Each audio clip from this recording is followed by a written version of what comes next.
Ustadz, ada tetangga saya yang mengadakan walimatul arus, yang betul walimatul urs. Kalau walimatul arus itu di tempat laki-laki, walimatul aris itu di tempat perempuan. Kalau ada dua-duanya maka walimatul urs. Tolong ini diingat ya, walimatul urs sekaligus walimatul hamil, karena hamil duluan. Terus gimana hukumnya?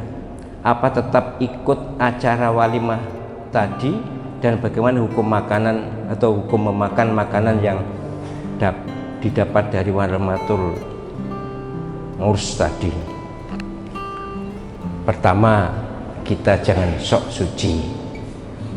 Ya sudah diundang datang, tidak usah kakean pola. Diundang datang, asal undangan itu jenis walimah, undangan tahlilan, undangan istighosahan. Kecuali undangan otok ya lain lagi itu. Undangan judi ya jangan. Tapi kalau undangan walimah ya datang aja. Yang penting datangnya itu adalah merukunkan, mendekatkan, mengakrabkan paseduluran, persaudaraan. Perkara ternyata di situ ada walimatul hamil, yaitu sing kebangetan sing duwe gawe. Lah wong elek kok diduduh-duduh nih, wong kok diduduh nih, ditunjukkan orang. Lah nek hamil duluan gak usah walimah wis. Ya walimatul urus saja sudah, gak usah dengan walimatul hamil. Itu kan padha karo iki lho, anakku meteng dhisik ngono kan, atau iku mantuku cerdas banget, buntas cepet iso. Tidak bisa begitu. Jadi sudahlah walimatul urus, walimatul urus. Kalaupun misalnya mohon maaf hamil duluan, naudzubillah, gak usah nek sing neru. Andai kata begitu ya ndak usah diekspos, ndak usah diumumkan, ndak usah diwalimahkan. Ya nek hamil biasa. Oh iki hamil apa istilah singkatannya apa Mas? Pokoke hamil duluan sebelum nikah apa ngarani? Wis pokoke MBA.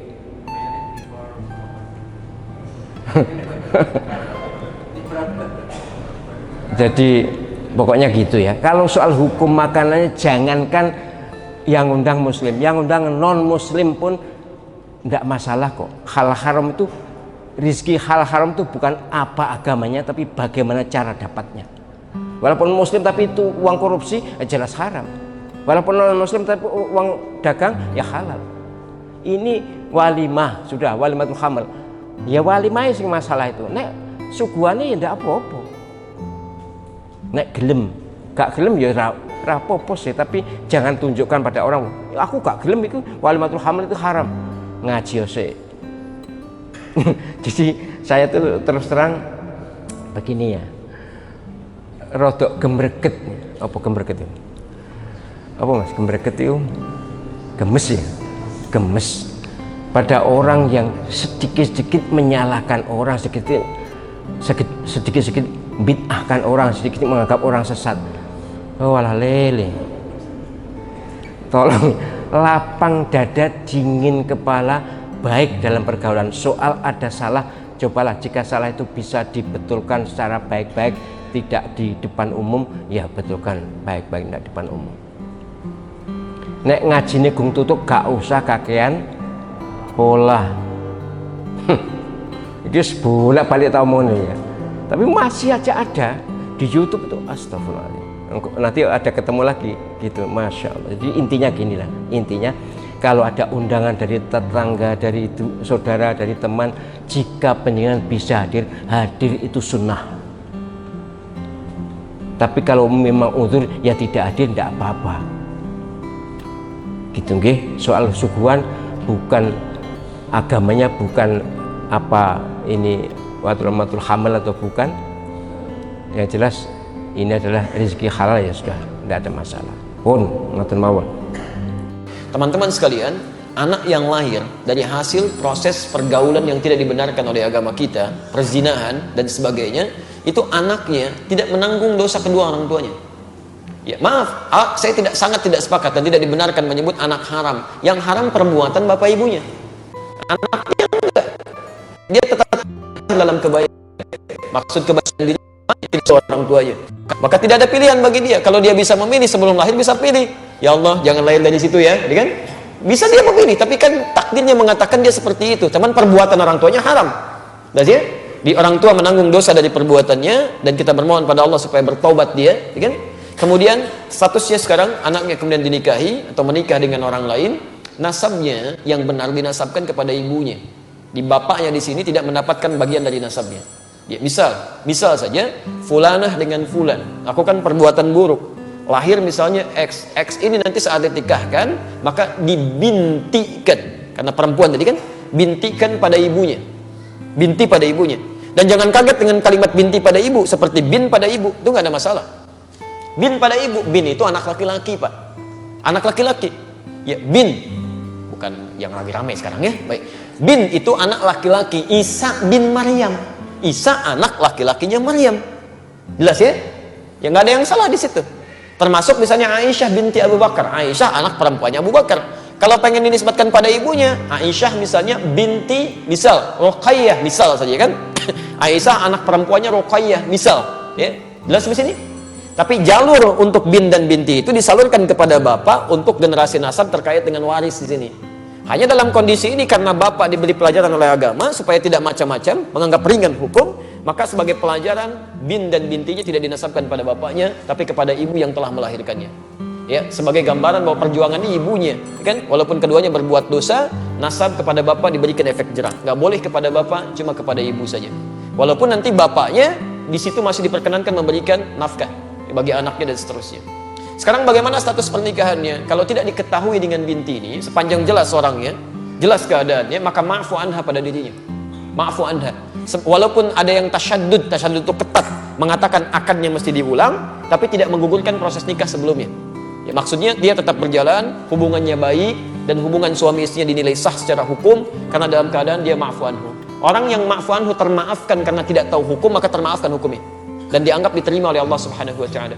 Sekalipun akadnya mau diulang, misalnya diulang seketika, dibintikan misalnya kepada binti ibunya, maka akad yang diulang ini tidak menggugurkan status amal soleh keduanya dan tidak menjadikan amalan interaksi keduanya dalam berhubungan seksual dinilai sebagai amalan yang menyimpang. Tetap sah dia hukumnya.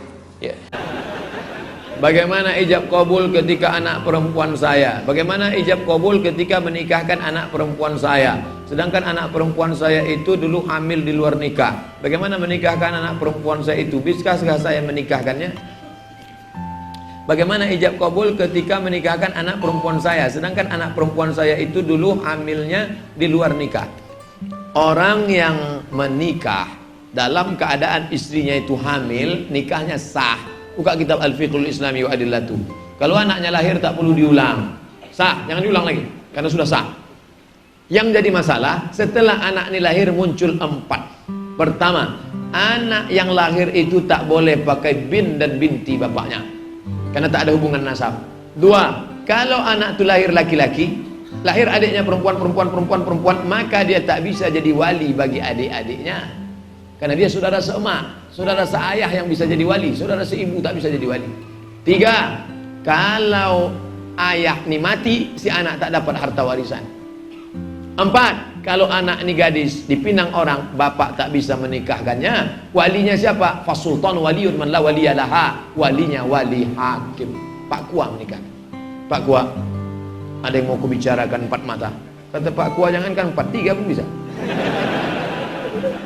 Aku 25 tahun lalu bukan orang baik Pak Kua, sekarang memang baik. Kata Pak Kua, memang aku tengok tanda-tandanya. Sudikah Pak Kua menikahkan anakku ini? Insya Allah. Tapi Pak Ustadz, masa saya tak bisa menikahkan dia? Rambutnya, darahnya, air liurnya sudah kami periksa di rumah sakit di Singapura. Ini kata DNA anak saya. DNA tak laku Mas Bro, tak laku. Al-waladu lil firash. Anak diakui kalau setelah akad baru hamil. Sebelum akad, salah saya apa? Salah kau mau tahu? Aku kasih tahu. Iya, mencoblos sebelum hari H. Itu salah. Anak hasil perbuatan zina dinasabkan ke ibunya, berarti saat nikah harus pakai wali hakim? Jawabannya iya, pakai wali hakim, gitu kan. Di KUA sudah ada, karena dia tidak dianggap tidak ada walinya. Bagaimana dengan anak hasil zina, tetapi setelah wanita yang dizinai hamil, lelaki tersebut menikahi wanita tersebut, apakah anak tersebut walinya adalah ayahnya, ini sebenarnya jumhur ulama mengatakan tidak, tetap wali hakim. Jumhur ulama wali hakim. Ada pendapat Ibnu Taimiyah rahimahullah. Ibnu Taimiyah ingin meredam masalah yang sedang dihadapi oleh umat, tengah-tengah umat yang berkecamuk pada saat itu ya, dan memang sekarang kita membutuhkan itu. Tetapi ini kata ulama tidak dijadikan sebagai fatwa umum, yaitu kalau laki-laki yang menzinai si perempuan tadi, mereka berzina dan dia pemilik sperma, perempuan ini tidak pernah tertimpahkan sperma lain di rahimnya kecuali laki-laki itu. Betul-betul murni seperti itu. Lalu dua-duanya taubat dan dua-duanya menikah, Ibnu Taimiyah mengatakan boleh dinisbatkan kepada ayahnya.